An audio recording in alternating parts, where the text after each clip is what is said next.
For the first time, astronomers have been able to directly follow the motion of an exoplanet as it moves to the other side of its host star.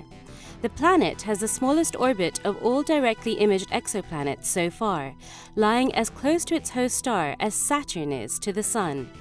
This discovery proves that gas giant planets can form in only a few million years, a short time in cosmic terms.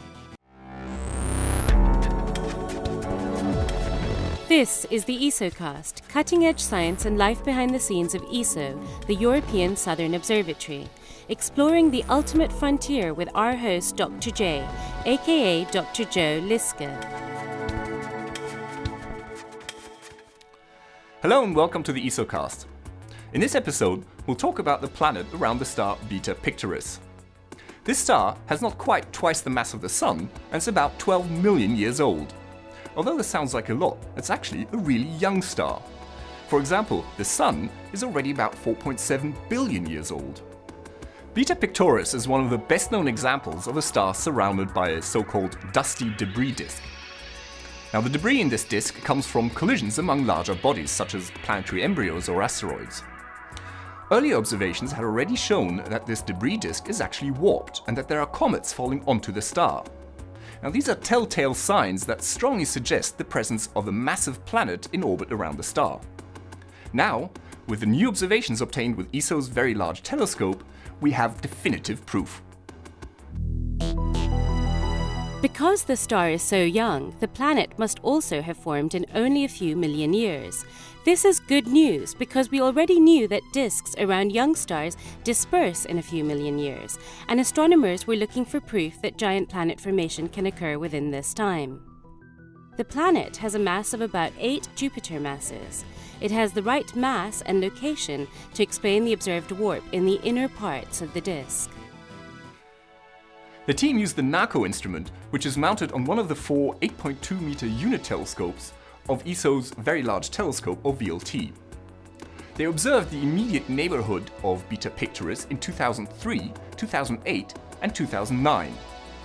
Now, the 2003 observations clearly showed a massive planet in the disk, but in 2008 and in early 2009, it had disappeared. However, in the most recent observations in late 2009, the planet has reappeared, but on the other side of the star. Clearly, in the earlier observations, the planet was hidden either in front or behind the star. So now, for the first time, we can actually see an exoplanet moving around its host star from one side to the other. This also gives the astronomers a much better estimate of the distance between the star and the planet.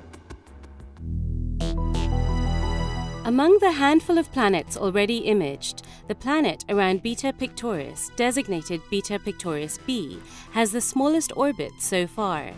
It is located between 8 and 14 Earth-Sun distances, or astronomical units, from its star. This is about the distance Saturn is from the Sun. The short period of the planet will allow astronomers to record the full orbit within the next 15 to 20 years, and further studies of Beta Pictoris b will provide the first insights into the physics and chemistry of a young giant planet's atmosphere. Superjupiters, like Beta Pictoris b, are exceedingly rare around Sun-like stars. However, the planets found around the star's Fomalhaut, an HR 8799, together with the existence of Beta Pictoris b, seems to suggest that superjupiters may be a more frequent byproduct of the formation of stars that are more massive than the Sun. Such planets strongly disturb the disks around their stars, and that creates structures that will be easily observable with ALMA, which is a revolutionary new millimeter and submillimeter telescope that is being built right now by ESO together with international partners. A few other exoplanets have been imaged, but they're all located farther away from their host star than Beta Pictoris b is. If located in the solar system, they would lie close to or beyond the orbit of the farthest planet, Neptune. The formation processes of these distant planets are likely to be quite different from those in our solar system and in Beta Pictoris. The recent direct images of exoplanets illustrate the diversity of planetary systems. Among these, Beta Pictoris b is the most promising case of a planet that may have formed in a similar way as the giant planets in our own solar system.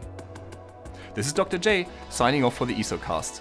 Join me again next time for another cosmic adventure.